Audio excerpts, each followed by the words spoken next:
శ్రీమన్నారాయణీయము మొదటి దశకంలోని 2వ శ్లోకం. ఏవం దుర్లభ్య వస్తున్యపి సులభతయా హస్తలబ్ధే యదన్యత్ తన్వా వాచా ధియా వా భజతి బత జనః క్షుద్రతైవ స్ఫుటేయం. ఏతే తావద్వయంతు స్థిరతరమనసా విశ్వపీడాపహత్యై నిశ్శేషాత్మానమేనం గురుపవనపురాధీశమేవాశ్రయామః.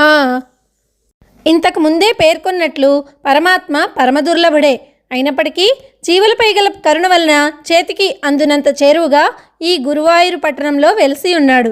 పరమాత్మ ఇంత సులభుడైనప్పటికీ మానవులు తమ మనోవాక్కాయ కర్మల చేత ఇతరులను సేవిస్తూ వ్యర్థంగా కాలక్షేపం చేస్తున్నారు. ఇది ఎంత శోచనీయమైన విషయము.